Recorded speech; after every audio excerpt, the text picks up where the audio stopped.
आप इतने कमजोर क्यों हो गए? क्योंकि बिखर गए।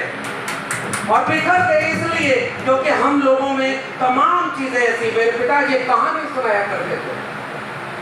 अंगूर लेने गए तो अंगूर सस्ता ले आने के चक्कर में हमने कहा कि ये अंगूर हम ले आए, देखो 10 रुपए में 5 किलो ले आए। उन्होंने कहा कि ये अंगूर इतने सस्ते, तो बाकी तो मैंने कहा कि वो महंगे थे। हमने कहा कि महंगा अंगूर नहीं ले आए, हम कम पैसे में ज्यादा ले आए। उन्होंने कहा कुछ समझ में आया? मैंने कहा नहीं। कहे जो महंगा अंगूर था वो कैसा था? मैंने कहा कि वो गुच्छे में था, जो सस्ता था वो ऐसे ही बिखरा हुआ था। उन्होंने कहा कि यहीं से पैगाम है, समझ लेना, अगर गुच्छे में रहोगे तो औकात ज्यादा रहेगी, बिखर गए तो यूं ही होने पौने काम में देते। आज इस मंच की जरूरत उस विचारधारा को बिखरने से बचाना। और हमारे जैसे लोग आपके बीच में आए हैं तो हम ये जानते हैं कि हमारे इस मंच को तो बनाया गया है साझा। इस मंच पर हर जाति के लोग हैं। आदरणीय स्वामी प्रसाद मौर्य जी, और मैं उनको याद करते हुए एक बात कहना चाहता हूँ। इस बात को इस देश के प्रधानमंत्री और दिल्ली तक जाना चाहिए। जिस वक्त इस देश में खुदाई होनी चाहिए तो स्कूल की नींव खोदी जाए कि नया स्कूल बनाया जाए। खुदाई हो कि सड़क बने, उसके लिए खुदाई हो। खुदाई हो कि एक नया हॉस्पिटल बने, खुदाई हो कि एक नया स्कूल और विश्वविद्यालय बने।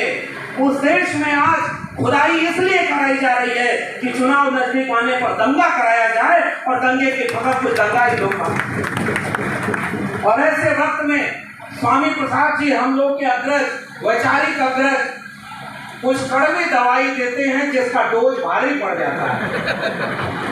मैं फिर भी कह रहा हूँ वो दवाई है, और दवाई है तो थोड़ा तीखी तो लगेगी, और तीखी लगेगी तो कुछ लोग विरोध करने आएंगे, डराएंगे, बांटेंगे।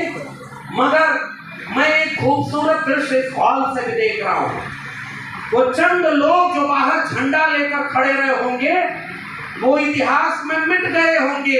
आप देखिए कि आपके साथ इस सभागार में पूरे जाति समाज और समुदाय के लोग एक साथ खड़े हैं। यह है वैचारिक लड़ाई, और इसी एकजुटता से हमें एक उम्मीद नजर आती है।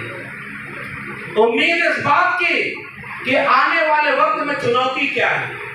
मैं एक बात आपसे कह रहा हूं, ये आजमगढ़ शहर है भाई।